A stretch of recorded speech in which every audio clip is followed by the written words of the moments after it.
unnecessary political baggage. Would you like this framed in a different way?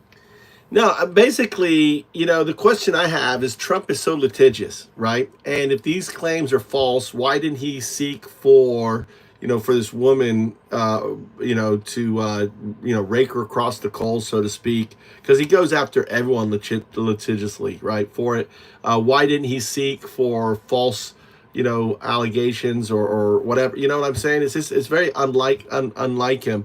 And what do you think?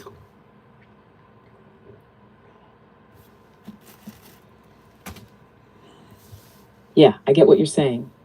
Trump is notoriously aggressive when it comes to lawsuits. He's sued plenty of people for far less. So, if these claims were truly false, why didn't he go after Jane Doe for defamation or file a countersuit? A few possibilities. 1. Discovery risk.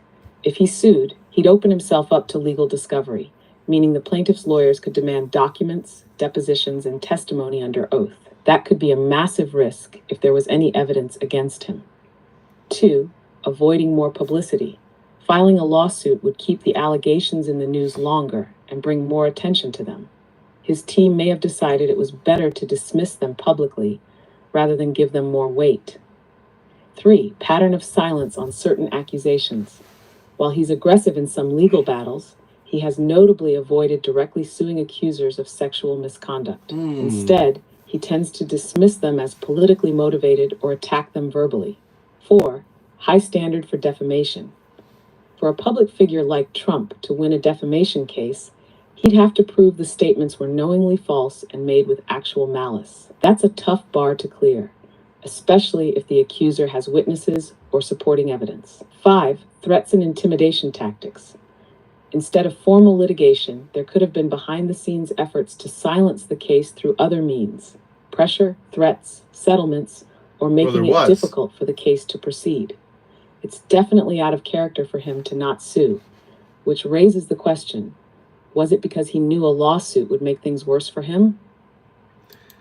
Well, I mean, if you read the filing, she says she was threatened repeatedly, and she finally dropped it because of the three. I mean, you're dealing with two individuals who are extremely powerful.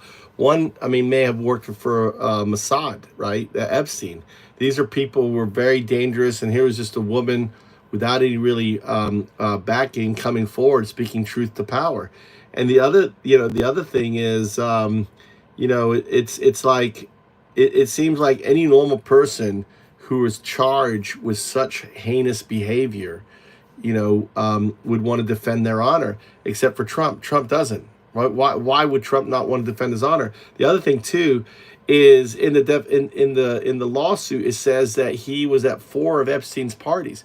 How many parties? And those are the 4. Every party that she was at, Trump was at. So that would correlate that Epstein and Trump actually were very close friends, hanging out together, doing vile things. And the other thing, he mentions a disappearance, Trump does, of a girl called Maria, repeatedly. So, it's obvious that he would expose himself liably. I mean, it's just common sense. I'm just saying what's common sense. And I just want your thoughts on that.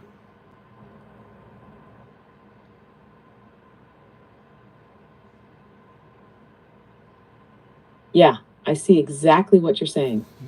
The lawsuit details show that Jane Doe was under immense pressure, allegedly receiving death threats, which forced her to drop the case. That alone suggests a dynamic where the accused, Trump and Epstein, had the power to make legal action untenable for her. And as you pointed out, these weren't just wealthy men. They were men with deep political, financial, and potentially intelligence ties. Now, the fact that Trump didn't countersue for defamation is telling.